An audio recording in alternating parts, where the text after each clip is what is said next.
Toujours dans le sud de l'île, nous voici maintenant au Tampon, plus précisément dans la salle de production des salaisons Macuen. Si vous aviez l'odorama dans votre salon, vous apprécieriez comme moi les arômes appétissants de ces charcuteries traditionnelles fabriquées depuis 40 ans. À l'occasion de cet anniversaire, eh bien, je vous propose de remonter le temps. Tout a commencé à la fin des années 60 avec monsieur Emmanuel Macuen dans la cour Lacaze. Ben là, c'est la photo que j'avais 16-17 ans. J'abattais un cochon dans le commerce de mon père, là, toutes les semaines.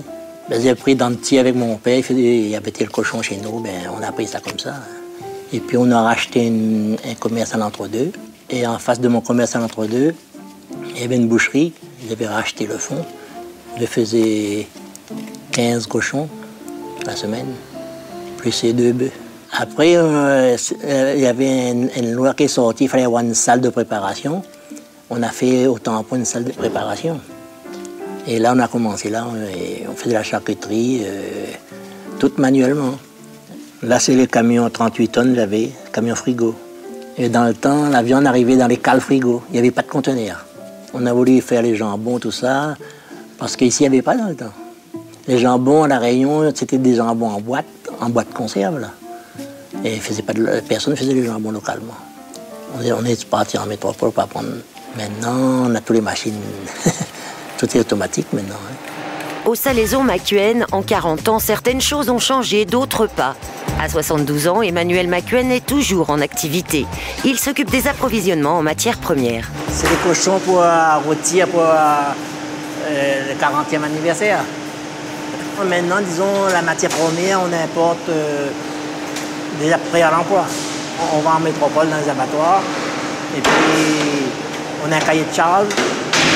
La viande pour le jambon, c'est déjà prêt. Et la viande pour la saucisse, c'est prêt. Quand ça arrive, on met dans la machine. Mais son dada, c'est aussi les machines, lui qui a connu l'époque du tout manuel. Dernière acquisition en date, ce hacheur-mélangeur. Pour lui, c'est bien plus qu'une machine, un rêve d'enfant qui s'est réalisé. Disons, dans le temps, quand j'étais jeune, j'avais vu cette critère-là, c'était, disons, l'Alpina, c'était la Rolls-Royce des critères. Alors, ben, moi, auparavant, ça le mérite bien. Maintenant, ben, pour le 40e anniversaire, je dis, bon, je vais m'offrir cette machine. Elle tourne jusqu'à 4500 tours minutes, cette machine. Les autres, c'est 3005.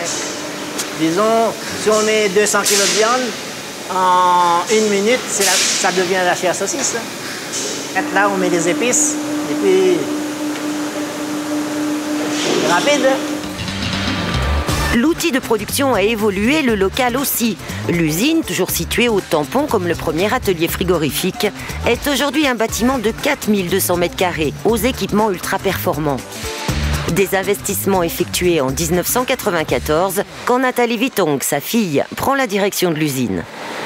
Ici, on se trouve dans la salle de tranchage et d'emballage. Et la seule machine qu'il y avait, c'était une multivac 230, l'ancienne génération que celle que nous avons derrière nous. Donc il n'y avait qu'une seule machine d'emballage pour toute l'unité de production. Maintenant, nous sommes équipés de 5 multivacs au total, ce qui nous donne une capacité en réactivité d'emballage intéressante. Nous avons dû nous adapter aussi au marché local avec la création d'une gamme premier prix. Ce sont des produits avec des recettes différentes. Alors ici, on est sur de l'épaule cuite premier prix. C'est-à-dire ce sont des morceaux de viande qu'on va assembler pour former une épaule cuite.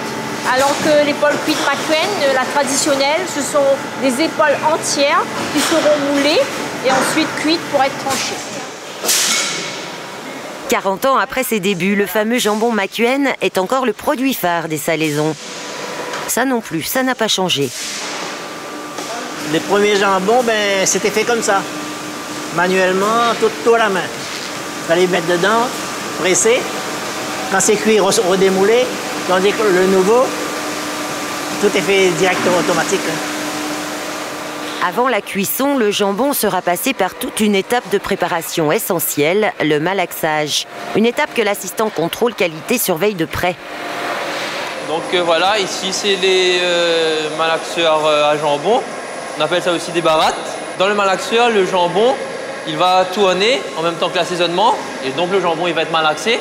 Et c'est ça qui va permettre à l'assaisonnement de bien pénétrer à l'intérieur de la viande.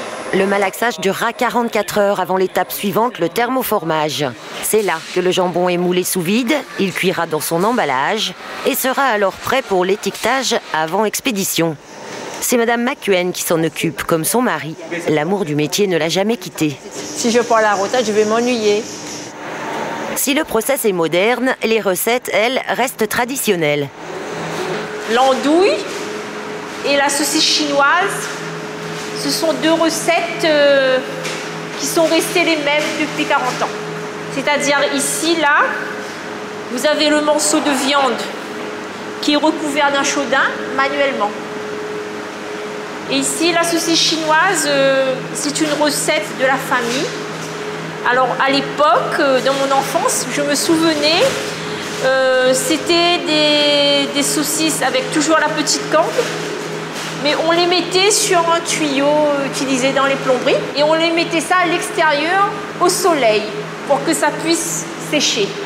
Avec les réglementations, les normes d'hygiène, maintenant c'est interdit. C'est vrai que ça a plus le goût du soleil, mais on a gardé la recette d'avant avec un process qui est maintenant dans les normes. Les normes, c'est Karen, la sœur de Nathalie, qui s'en occupe. Dans son laboratoire, elle est en charge des contrôles qualité. Si on fait des prélèvements de surface concernant l'hygiène des ateliers, sur le matériel de production et aussi sur l'hygiène corporelle, c'est-à-dire sur les mains des opérateurs lors de la production. En fait, nos analyses microbiologiques sont effectuées par un laboratoire externe. Aux commandes de l'entreprise familiale, la nouvelle génération doit consolider l'avenir des salaisons. Après avoir lancé la charcuterie de volaille pour s'adapter aux changements de consommation, elle s'implante dans un nouveau secteur de l'agroalimentaire avec son entrée au capital de la société de transformation Sud Traiteur. C'est pas une création d'entreprise, c'est s'associer avec d'autres gens. Nous avons 3 métiers en une unité de production, c'est-à-dire les bouchons avec tonton Amoy et Petit Bouchon. On a les plats cuisinés et la sandwicherie avec Cuisine du Sud. Et ensuite, les plats surgelés avec Sac-Lévy. 40 ans plus tard, la charcuterie reste le cœur de métier des salaisons McCuen. 2e marque locale en volume global et première sur le marché des collectivités locales.